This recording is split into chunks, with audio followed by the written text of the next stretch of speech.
ناظرین، ہمارا آج کا ٹاپک ہے کون کس کا راز ہوتا ہے۔ آپ کا راز کیسا ہے؟ غور کریں۔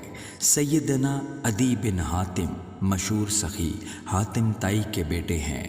آپ جلیل القدر صحابی بھی ہے۔ آپ روٹی کے ٹکڑے کر کے چونٹیوں کے سوراخوں کے سامنے پھینکتے تھے اور فرماتے تھے کہ یہ جاندار ہمارے پڑوسی ہیں اور ہم پر پڑوسی کا حق ادا کرنا واجب ہے۔ باپ کی عادات و خصائل اولاد میں ضرور منتقل ہوتی ہیں۔ ایک بار سائل نے عدی بن حاتم سے سوال کیا کہ 10 درہم دے دیں۔ آپ نے قسم اٹھائی کہ تجھے 1 درہم بھی نہیں دوں گا، کیونکہ تم نے اتنے بڑے سخی کے بیٹے سے 10 مانگ کر اس کی توہین کی ہے۔ جب سائل جانے لگا تو آپ نے واپس بلایا اور فرمایا، اگر میں نے رسول کریم صلی اللہ علیہ وآلہ وسلم سے نہ سنا ہوتا تو تمہیں 1 درہم بھی نہ دیتا۔ فرمایا، جب تم کسی بات پر قسم کھا لو پھر تمہیں محسوس ہو کہ قسم توڑنے سے اچھا ہے تو قسم توڑ کر وہ اچھا کام کرو اور کفارہ دو۔ پھر آپ نے سائل کو 10,000 درہم دیے اور قسم کا کفارہ الگ ادا کیا۔ سخاوت مال اور سخاوت نفس وراثت میں بچے کو ملتی ہیں۔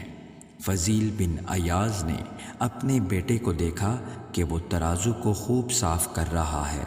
پوچھا، اتنی محنت سے کیوں صاف کر رہے ہو؟ کہنے لگا کہ کہیں ترازو کے تول میں گاہک کو گرد و غبار نہ دے دیا جائے۔ یہ سن کر ایک آدمی نے بے ساختہ کہا، الولد سر الابیہ، کہ بچہ اپنے باپ کا راز ہوتا ہے، یعنی جو گن صفات و اخلاق باپ میں ہوتے ہیں وہ اولاد میں ضرور آتے ہیں۔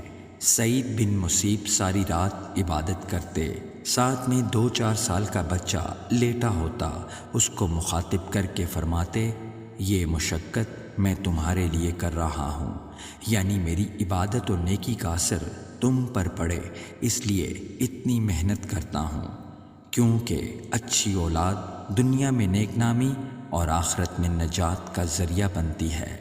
اگر اولاد سے دنیا و آخرت کی بھلائی لینی ہے تو پہلے اس کے سامنے نیکی و بھلائی کیا کریں، کیونکہ بچہ باپ کا راز ہوتا ہے۔ بچہ وہی کرتا ہے جو باپ کرتا ہے۔ اولاد کو نیک بنانے کے لیے خود نیک ہونا پڑے گا۔